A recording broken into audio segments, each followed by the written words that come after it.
Good morning students. हम लोग अभी रिप्रोडक्शन इन फ्लावरिंग प्लांट्स में देखेंगे किस तरह से माइक्रोस्पोरेंजियम का अपीयरेंस होता है, डेवलपमेंट होता है और ये 4 माइक्रोस्पोरेंजिया एंथर में किस तरह से फॉर्म करते हैं, डेवलप करते हैं। तो हम लोग देखें सक्सेसिव स्टेजेस जिसके थ्रू इनका फॉर्मेशन होता है ऑफ माइक्रोस्पोरेंजियम। कौन कौन से स्टेज से इनका अपीयरेंस होगा? तो सबसे पहले जो एंथर का प्रिकर्सर सेल है, जो एंथर बनाएगा, वहाँ पर मेरिस्टेमेटिक टिश्यू है और ये एपिडर्मिस से घिरे हुए सेल्स है।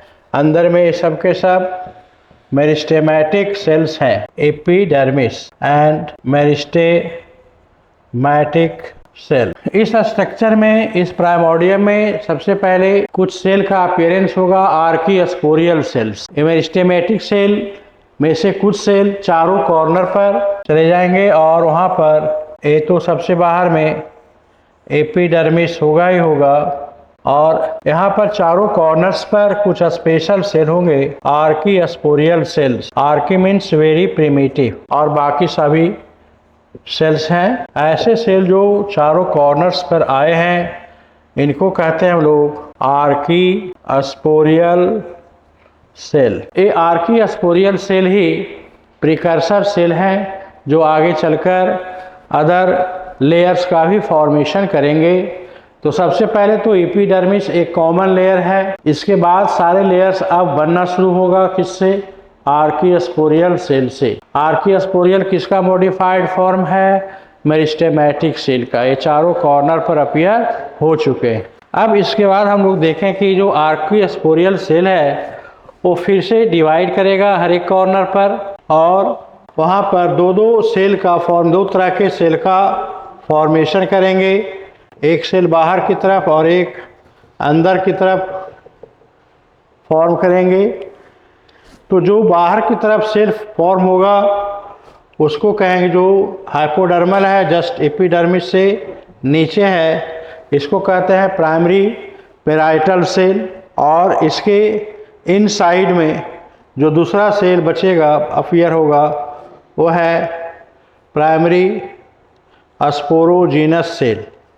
इसमें 2 तरह के सेल का फॉर्मेशन हो गया।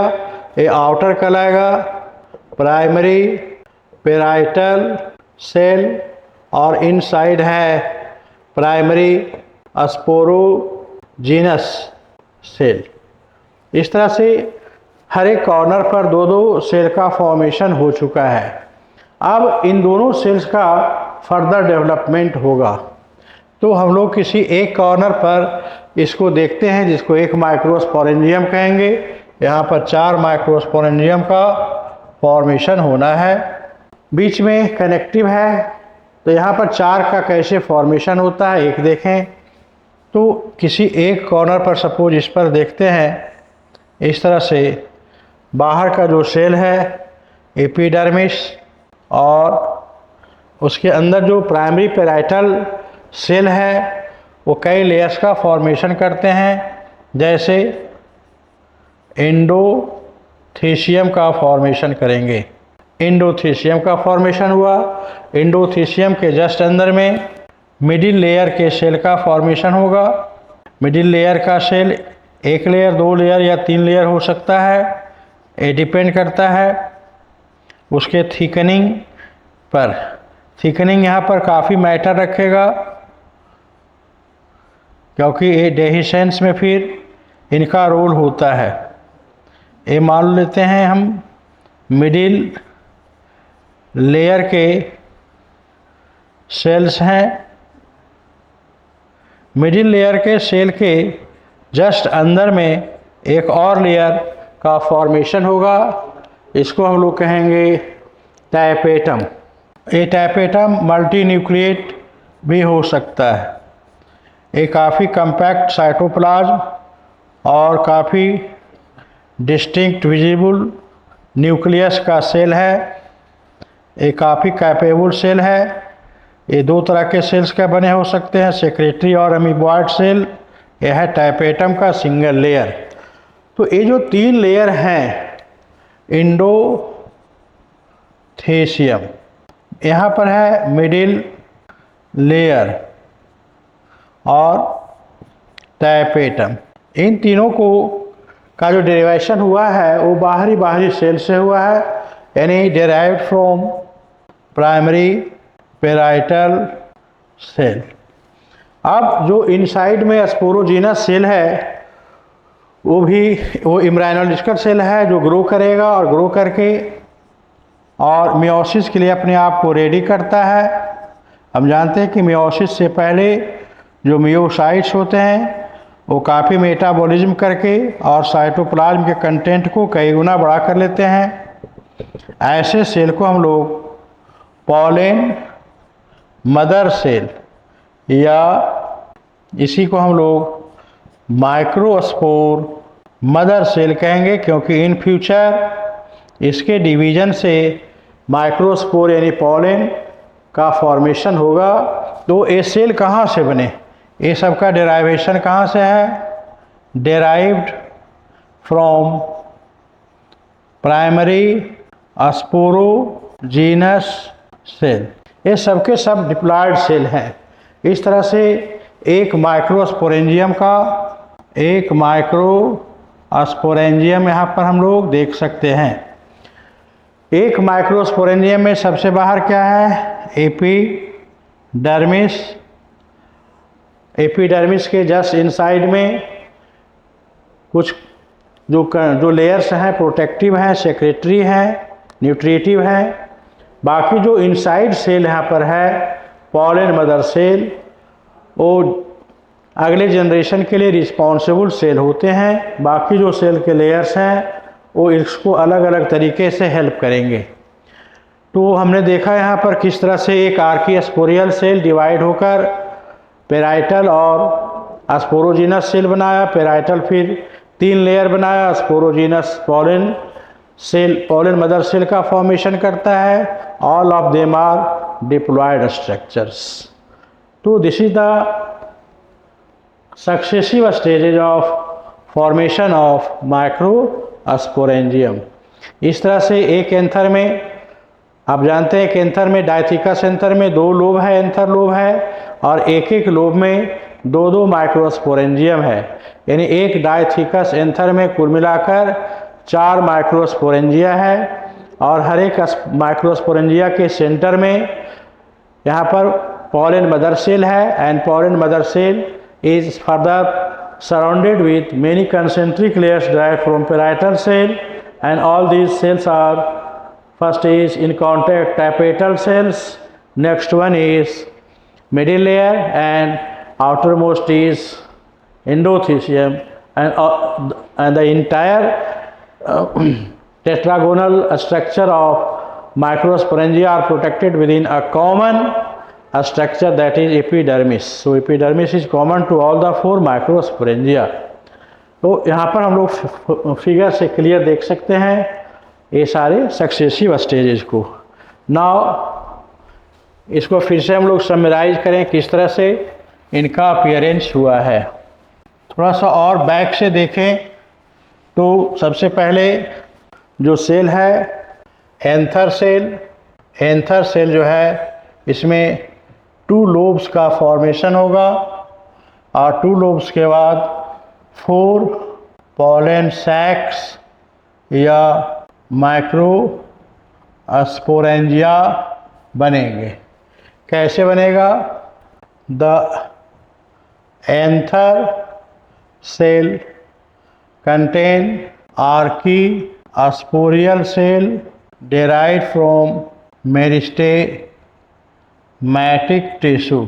It is covered within epidermis, और एपिडर्मिस तो हमेशा सिंगल सेल होता है, इन्वेलप, सिंगल सेल्ड इन्वेलप। दूसरी तरफ फिर जो आर्कीस्पोरियल सेल है उसका फर्दर डेवलपमेंट होगा।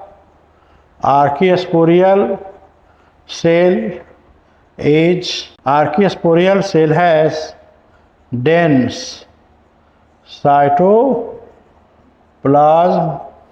and prominent nucleus. It divides,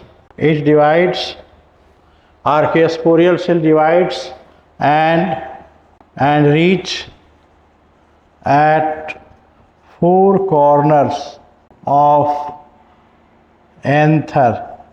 Each archaeosporial cell divides into outer primary parietal cell and inner side as primary sporogenous cell. ये दो तरह के सेल का फॉर्मेशन करते हैं. ये माइटोसिस है only and only mitosis is going on. सारे के सारे सेल डिप्लॉयड हैं.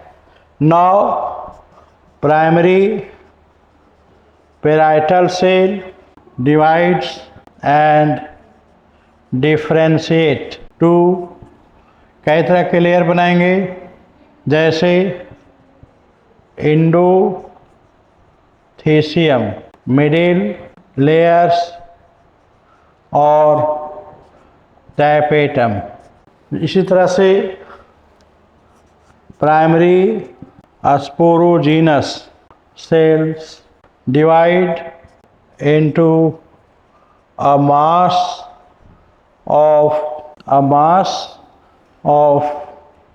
pollen mother cell, और इसी को हम लोग माइक्रोस्पोर मदर सेल कहेंगे. इसको हम लोग शॉर्ट में AMC कहेंगे. कैपिटल M होगा तो यहाँ पर मेगा स्पोर मदर सेल भी कह सकते हैं. अभी इसको हम लोग माइक्रोस्पोर मदर सेल कह रहे हैं. इस तरह से सभी के सभी डिप्लॉयड सेल का फॉर्मेशन हो चुका. यह है डेवलपमेंट ऑफ माइक्रोस्पोरेंजियम. अब हम लोग देखें उसका फंक्शंस क्या क्या है एक एक पार्ट का. जैसे इंडोथीसियम का क्या फंक्शन है, ठीक है. फंक्शंस इसके हर एक पार्ट का देखें क्या क्या है. माइक्रोस्पोरेंजियम के डेवलपमेंट के बाद इसके डिफरेंट पार्ट्स का क्या रोल होगा देखते. सबसे पहला लेयर है और सबसे आउटर मोस्ट लेयर है epidermis. Epidermis is the only layer and outer most layer which covers all the four microsporangia commonly. बाकी सारे जो लेयर्स होंगे वो सब के सब कॉमन होंगे, लेकिन एपिडर्मिस जो है यहाँ पर एक कॉमन लेयर होगा. ये प्रोटेक्टिव फंक्शन का होगा. इट इज़ द कॉमन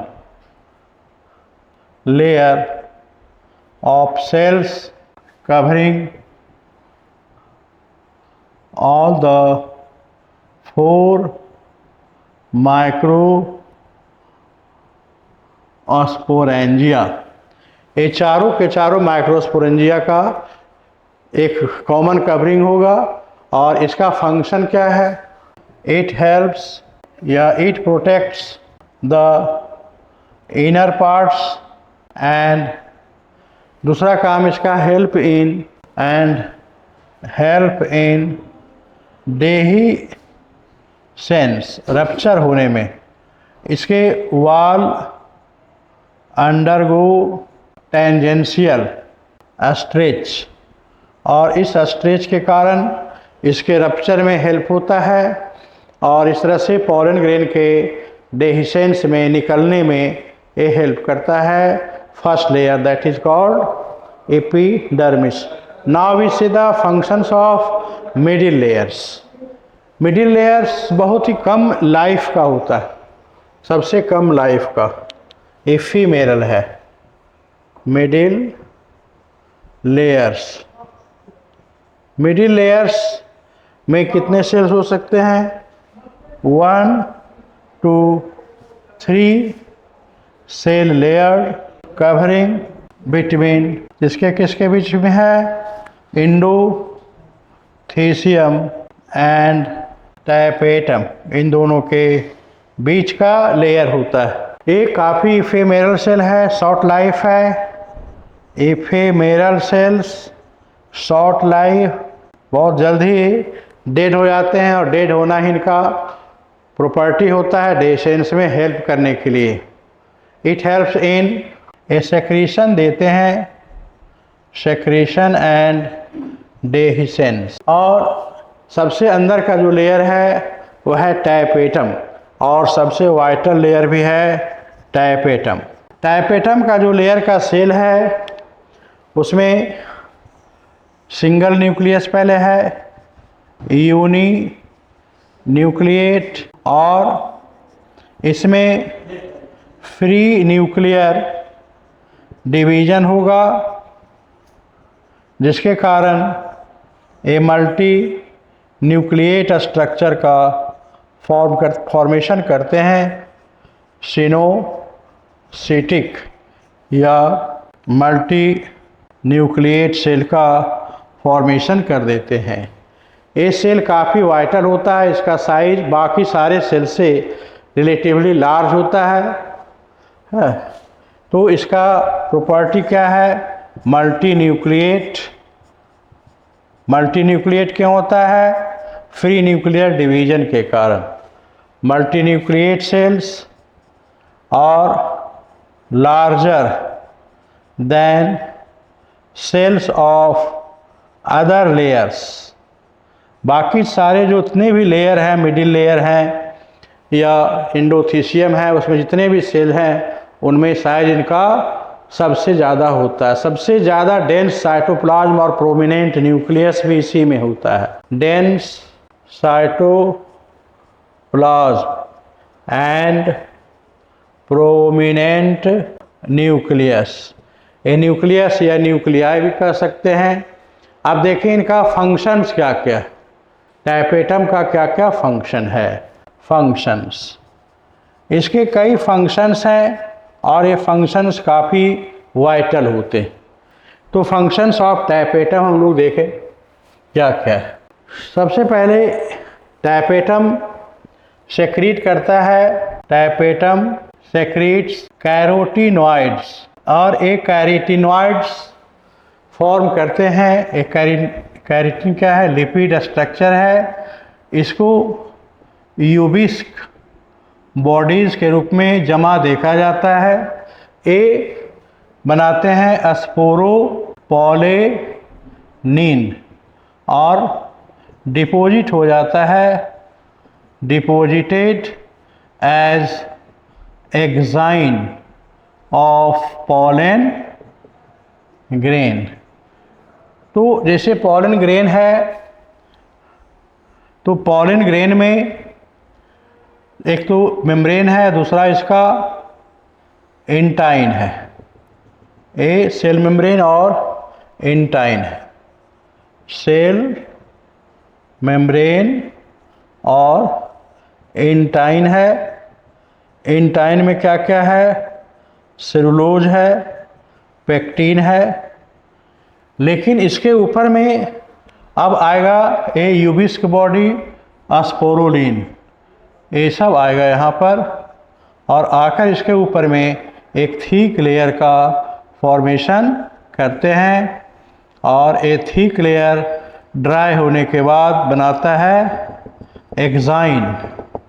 यह है एक्साइन लेयर है। इसमें एक जर्म पोर होगा जिसके थ्रू जर्मिनेशन के समय इंटाइन बाहर आएगा। ये जर्म पोर एक से ज़्यादा भी हो सकते हैं।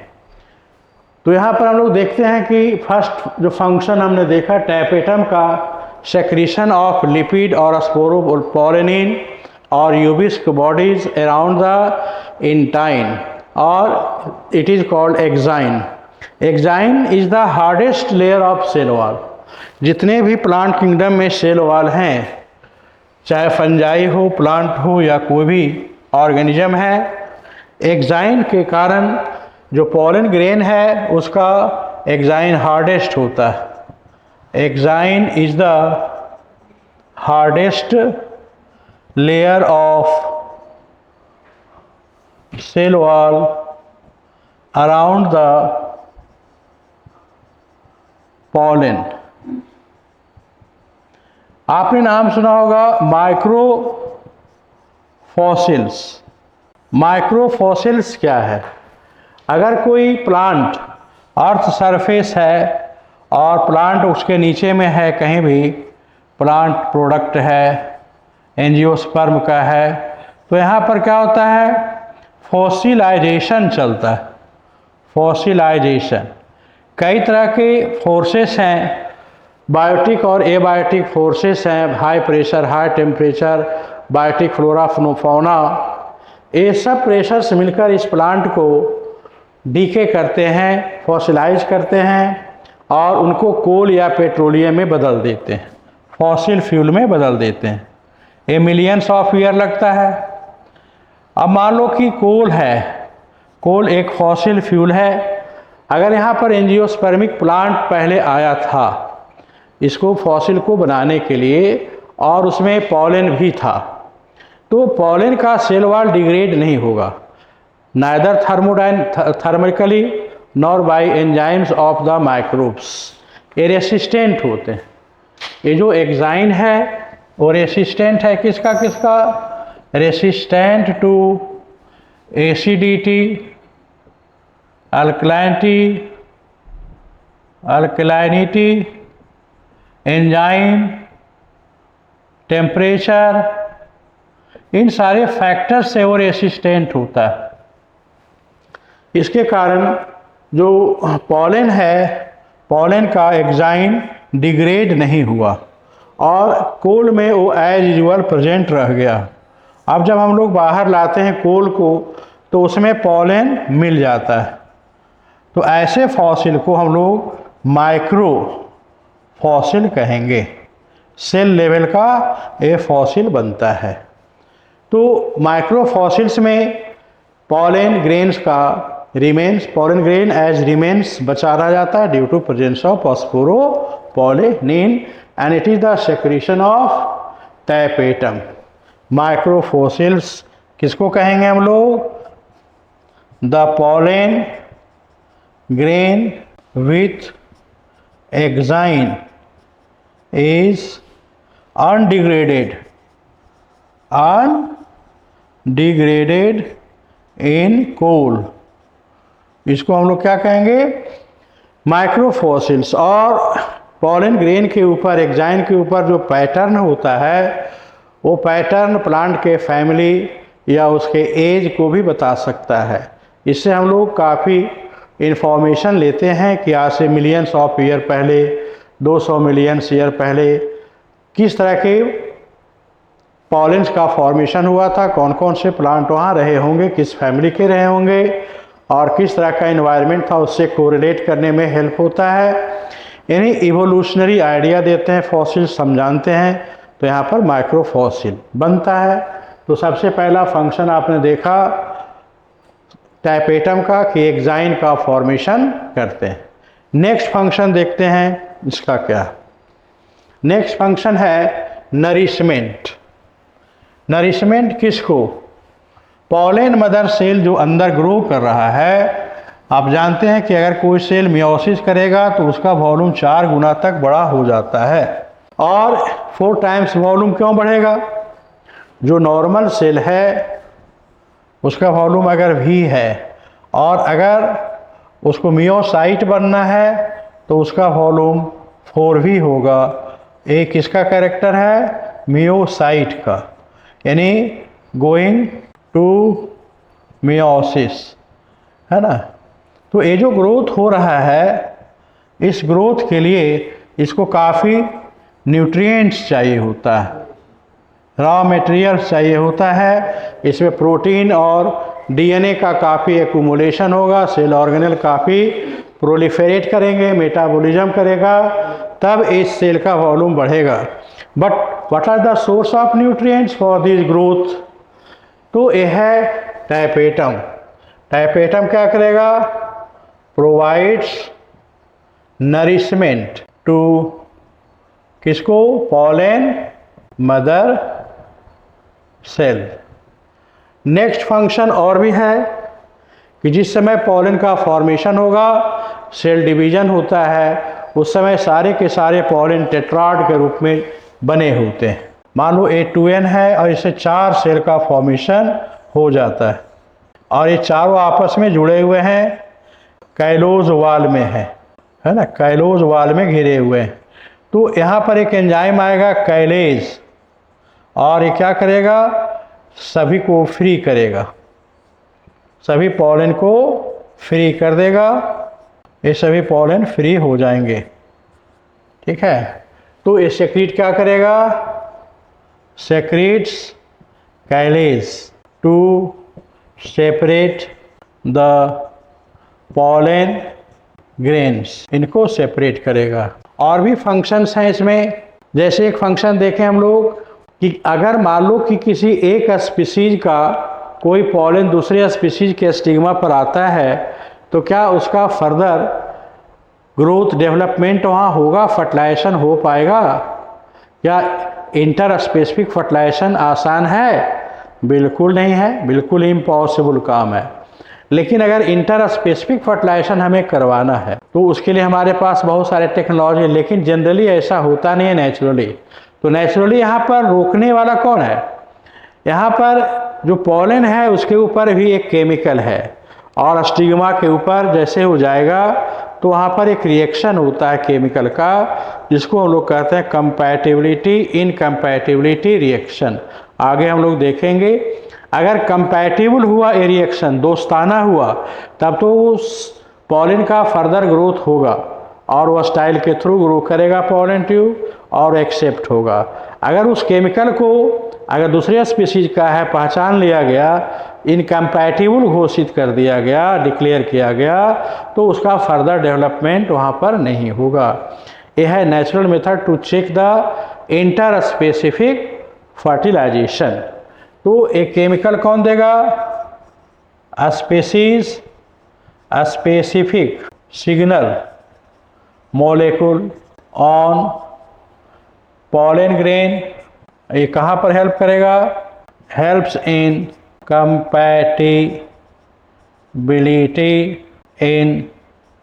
कंपैटिबिलिटी रिएक्शन, यहाँ पर हेल्प करता है। तो ये सारे मेन फंक्शंस हैं टाइपेटम के। अब आते हैं हम लोग जो सबसे सेंटर में सेल है, जिसको हम लोग कहते हैं pollen mother cell. Pollen mother cell का क्या फंक्शन है? तो इतना भी जो फंक्शंस हम लोग देख रहे हैं, कौन कौन से? इंडोथीसियम, मिडिल लेयर और उसके बाद है सबसे अंदर में टाइपेटम।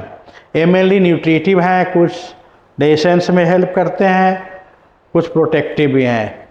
नेक्स्ट हम लोग सबसे अंदर में जो देखते हैं माइक्रोस्पोरेंजियम का लेयर, वो है बना हुआ पॉलन मदर सेल, या हम लोग उसको कहते हैं माइक्रोस्पोर मदर सेल। यानी माइक्रोस्पोर को बनाने के लिए ये मदर सेल है, ये माइक्रोस्पोर नहीं है, माइक्रोस्पोर को बनाने का मदर सेल है। तो सबसे इनसाइड में कौन सा लेयर है? माइक्रोस्पोर।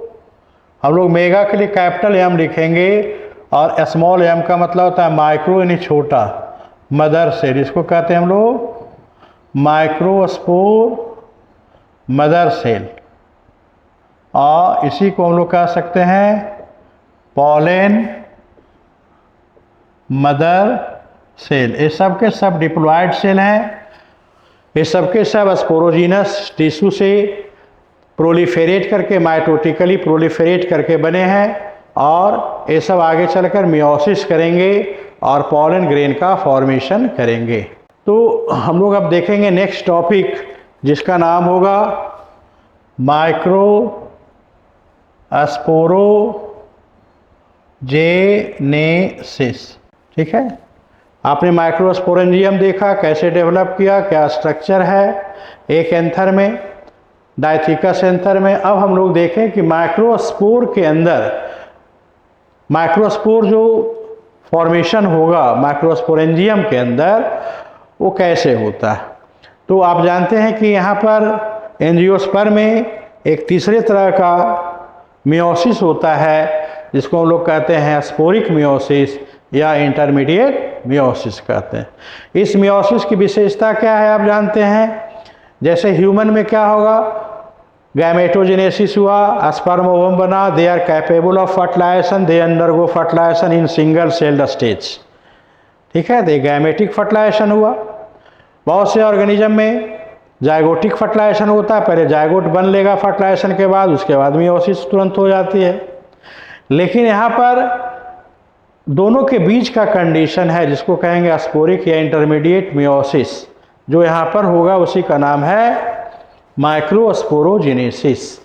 इसमें क्या होगा कि जो पॉलन मदर सेल है उसमें मियोसिस होगा, उससे सिंगल सेल्ड और हैप्लॉइड पॉलेंस बनेंगे या माइक्रोस्पोर्स बनेंगे। But the single celled microscopes are not capable of further fertilisation, so it will undergo development, it become multicellular, three-celled stage, and then it is called male gametophyte. So it is the male gametophyte in three-celled stage, not the pollen grain in unicellular form capable of fertilization. So first of all meiosis will occur, but fertilization is still to be held after a period of development, further development of pollen into male gametophyte. तो हम लोग देखें microsporogenesis क्या है। Simply हम लोग इसको define करेंगे, the process of formation of haploid microspores और pollen grains from a diploid pollen mother cell या माइक्रोस्पोर मदर सेल। तो 2n से n का बनना कितना बनता है इसमें, मियोसिस के कारण 4 सेल का फॉर्मेशन हो जाता है और सबको क्या कहेंगे, हैप्लॉइड सेल कहते हैं। और यह है मदर सेल, माइक्रोस्पोर या पॉलन मदर सेल डिप्लॉयड है और इससे 4 हैप्लॉइड सेल का फॉर्मेशन होगा। यहाँ पर होगा मियोसिस। मियोसिस में भी 2 स्टेज है, मियोसिस 1 और 2, जो कि आप पहले ही क्लास 11 में पढ़ते होंगे, सेल में पढ़े हैं। हम लोग उसके डिटेल में फ़िलहाल अभी नहीं जाएंगे। तो यह है द प्रोसेस ऑफ माइक्रोस्पोरोजेनेसिस। अब माइक्रोस्पोरोजेनेसिस के बाद इसमें क्या क्या चेंज आएगा, एक पॉलन के स्ट्रक्चर में क्या क्या चेंज आएगा। ठीक है, माइक्रोस्पोरोजेनेसिस में डिफिनीशन आपने देखा कि मियोसिस के कारण पॉलन मदर सेल जो डिप्लॉयड है वो हैप्लॉइड सेल्स का फॉर्मेशन करेंगे, गैमेट का फॉर्मेशन करेंगे। बट ये जो गैमेट है अभी कैपेबल ऑफ फर्टिलाइजेशन नहीं है, इनका फर्दर डेवलपमेंट होगा। हम लोग पहले देखें स्पोर या जो पॉलन बना है उसका स्ट्रक्चर कैसा है। Structure of pollen, pollen grain अभी मैच्योर्ड नहीं है, अभी सिंगल माइक्रो स्पोर के फॉर्म में है, माइक्रोस्पोर के फॉर्म में होगा। स्ट्रक्चर ऑफ पॉलन ग्रेन और सिंगल माइक्रोस्पोर। अभी जो सेल है इसमें एक न्यूक्लियस है, मेम्ब्रेन है और इसके बाहर में सॉफ्ट डेलिकेट इलास्टिक इंटाइन है और इसके बाहर में डिपोजिशन है हार्ड मटेरियल का और एक्जाइन कहते हैं इसको। एक्जाइन बना हुआ है और एक्जाइन में पोर्स है, जर्म पोर्स है। यह है जर्म पोर, यह है इंटाइन और यह है सेल मेम्ब्रेन। इसके अंदर अपना न्यूक्लियस और साइटोप्लाज्म है। यह है single celled nucleus micro spore का स्ट्रक्चर। ये जो एक्जाइन है, एक्जाइन एक स्पेशल लुक देते हैं इसके सेल वॉल को, वार्टी देखने में होगा और हार्ड स्ट्रक्चर है। ये प्रोटेक्ट करता है इसको अलग अलग तरह के कंडीशंस में बनाने में। ठीक है, तो ये हो गया pollen grain pollen mother cell से बना। अब ये जो पॉलन ग्रेन बना है इसका फर्दर डेवलपमेंट होगा।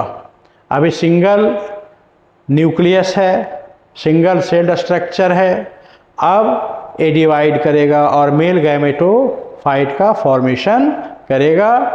तो हम लोग अब देखेंगे इसका फर्दर डेवलपमेंट कैसे होता है। ठीक है। अब है माइक्रोस्पोर्स जो चारों बना, आपने देखा कि कैलेज एंजाइम का कितना बड़ा रोल होता है।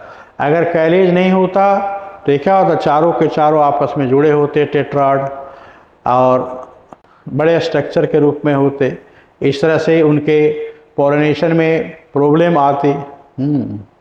तो टैपेटम ने किस तरह से कई रोल दिए, सबसे वाइटल लेयर रहा और माइक्रोस्पोर मदर सेल को आगे बढ़ाने में, मेंटेन करने में और भी कई तरह के एंजाइम्स का हेल्प किया उन्होंने।